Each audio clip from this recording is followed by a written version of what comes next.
আসসালামু আলাইকুম, স্বাগত জানাচ্ছি রান্স নিউজে। আপনাদের সঙ্গে আছি আমি আরজে নীরব আহমেদ।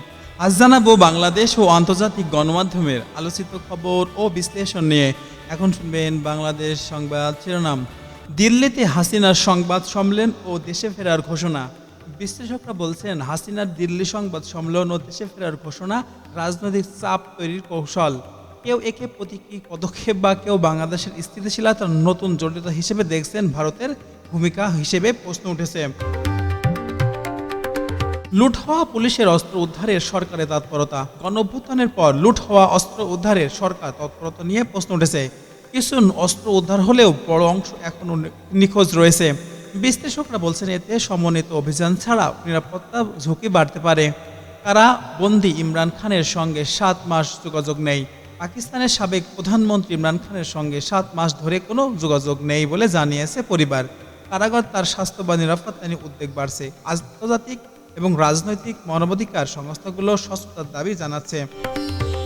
লালবাড়ীতে সার্জিসের স্লোগান, জামায়াতের সমর্থন। লালবাড়ীতে সার্জিসের স্লোগান উচ্চারিত হওয়ার পর জামাত নেতারা একই সুরে কথা বলছেন। এটির একটি জাতীয় ঐক্যের নাকি কৌশলগত সমর্থন, তা নিয়ে রাজনৈতিক মহলে আলোচনা চলছে।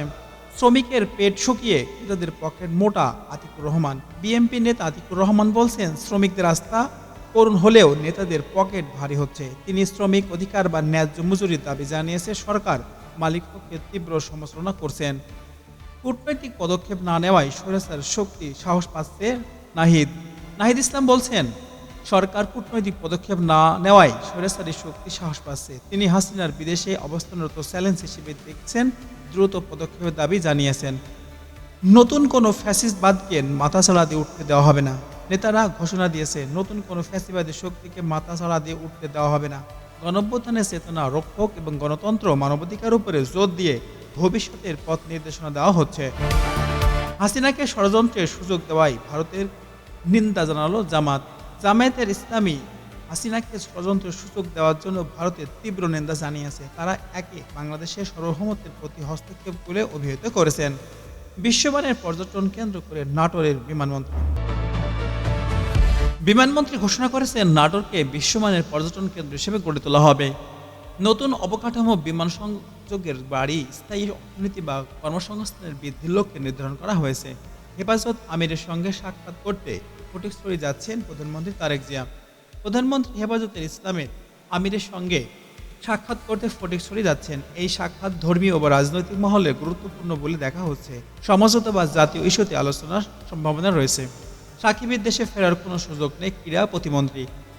ক্রীড়ামন্ত্রী স্পষ্ট করে বলেছেন, সাকিব আল হাসানের দেশে ফেরার কোনো সুযোগ নেই। তার বিরুদ্ধে থাকা অভিযোগ আইনি প্রক্রিয়ার উল্লেখ করে অবস্থান জানানো হয়েছে। প্রেমীদের মধ্যে মিশ্র প্রতিক্রিয়া দেখা দিয়েছে।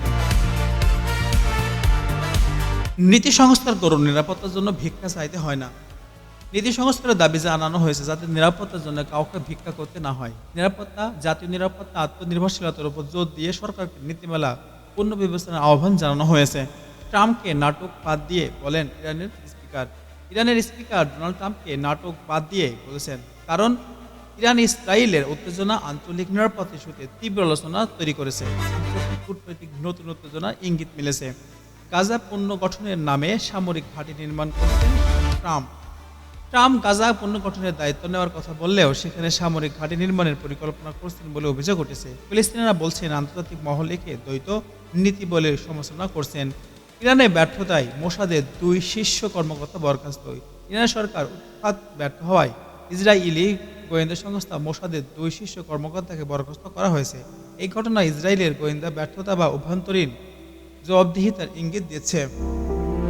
এই ছিল সংবাদ শিরোনাম ও বিশ্লেষণ। নেক্সট কোন এপিসোডে আপনাদের মাঝে আমি আজ উপস্থিত হব। ততক্ষণ পর্যন্ত ভালো থাকবেন, সুস্থ থাকবেন। Take care, in your health. Good bye, আল্লাহ হাফিজ।